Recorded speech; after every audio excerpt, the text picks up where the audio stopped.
বড় একটা আলুর চপ 10 জনকে পরিবেশন করতে পারবেন। আসছে রমজানে কিন্তু আলুর চপ, আমরা বাঙালি মানেই আলুর চপ খেতে ইফতারিতে পছন্দ করি। একটা আলুর চপ দিয়ে আপনারা 10 জনকে পরিবেশন করতে পারবেন এভাবে তৈরি করলে। একটা একটা করে আলুর চপ বানাতে গেলে আমাদের অনেক সময় নষ্ট হয়, আর রমজানের রোজা থেকে অত একটা বেশি ভালো লাগে না ইফতারের আগ মুহূর্তে। তাই এইভাবে করে কিন্তু আপনারা আলুর চপটা তৈরি করে নিতে পারেন। প্রথমে কিছু আলু আমি ভালো করে সিদ্ধ করে চটকিয়ে নিয়েছি। আলুগুলোর ভিতরে পেঁয়াজ বেরেস্তা, কাঁচা পেঁয়াজ, কয়েকটা শুকনো মরিচ আধ ভাঙা করে, আর দিয়ে দিয়েছি এখানে লবণ। এবার সমস্ত কিছু ভালো করে আগে উপর থেকে একটু মাখিয়ে নিয়ে তারপর আমি আলুগুলোর ভিতরে সমস্ত কিছু হাত দিয়ে মাখিয়ে নিচ্ছি। না টেনে পুরো রেসিপিটা দেখার চেষ্টা করবেন, আমি পার্ট বাই পার্ট আপনাদের কাছে টিপস শেয়ার করব। এবার ধনিয়া পাতা কুচি দিয়ে দিচ্ছি, বেশি করে ধনিয়া পাতা কুচি দিয়ে তারপর আবারও মাখিয়ে নিচ্ছি। পেঁয়াজ বেরেস্তাটা অবশ্যই দিবেন, এতে করে আলুর চপটা খেতে অন্যরকম লাগে।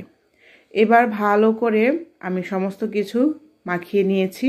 অনেকে আলুটাকে তেলে ভেজে খেতে পছন্দ করেন, তবে আমি কিন্তু এভাবেই তৈরি করে ফেলি আলুর চপ। একটা বড় গোল্লা তৈরি করে মাঝখান থেকে প্রেস করে আমি প্লেটটার মধ্যে ছড়িয়ে দিচ্ছি, যতটুকু পাতলা করে ছড়ানো যায়।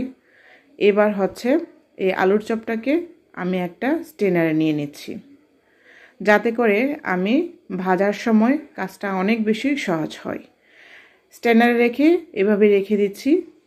অপর একটা পাত্রে দিয়ে দিচ্ছি এখানে বেসন 1.5 কাপ পরিমাণে, স্বাদ মতো লবণ দিয়ে দিচ্ছি, মরিচের গুঁড়া দিয়ে দিচ্ছি 1 চা চামচ, 1/2 চা চামচ পরিমাণে হলুদের গুঁড়া, চাট মশলা দিয়ে দিচ্ছি 1 চা চামচ, আদা রসুন আর 2-3টা কাঁচামরিচ একসাথে বেটে 1 টেবিল চামচ পরিমাণে দিয়ে দিচ্ছি।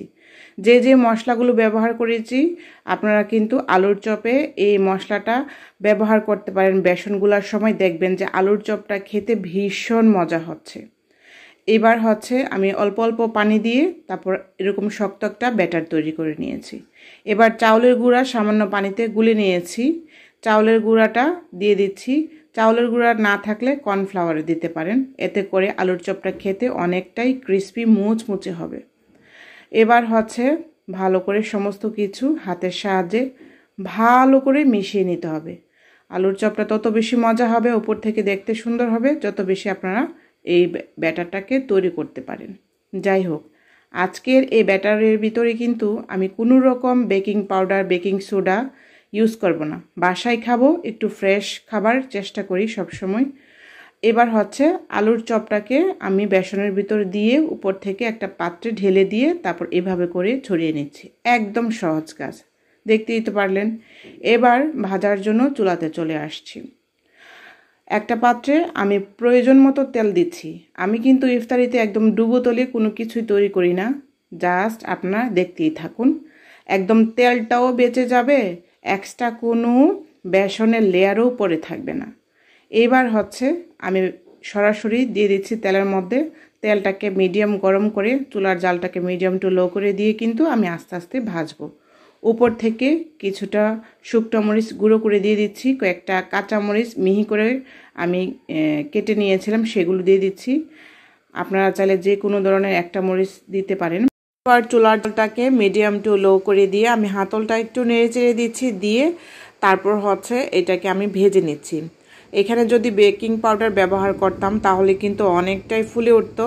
বাসায় খাবো আর যেহেতু রমজান, তাই কিন্তু আমি বেকিং পাউডারটা স্কিপ করেছি, আপনারা চাইলে দিতে পারেন। আমি উল্টে পাল্টে ভেজে নিচ্ছি। এটাকে উল্টানো একদমই সহজ, এমনিতেই উঠে আসবে যদি ফ্রাই প্যানটা ভালো হয়। এবার আমি এই আলুর চপটাকে চুলাতে রাখবো আরও কয়েক মিনিট, যাতে করে মুচমুচে হয়। একদমই মুচমুচে অবস্থায় আছে, যেহেতু চাউলের গুঁড়া ব্যবহার হয়েছে। দেখুন তো কি যে সুন্দর একটা আলুর চপ তৈরি হয়ে গেল। ইফতারের আগ মুহূর্তে এত একটা একটা করে না বানিয়ে, ভেজাল না করে এভাবে করে কিন্তু আপনারা পরিবেশন করতে পারেন। দেখবেন সবাই অনেক বেশি পছন্দ করবে। একদম নতুনভাবে রেসিপিটা শেয়ার করার চেষ্টা করছি, তো আপনাদের কাছে কেমন লেগেছে অবশ্যই জানাবেন। পরবর্তী রেসিপি দেখার জন্য আপনাদের সবাইকে ওয়েলকাম জানাচ্ছি আমার চ্যানেল তানিশাস কিচেনে। আজকের রেসিপিটা ভালো লেগে থাকলে সাবস্ক্রাইব করে সাথেই থাকবেন। সবাই সবার জন্য দোয়া করবেন। ধন্যবাদ সবাইকে।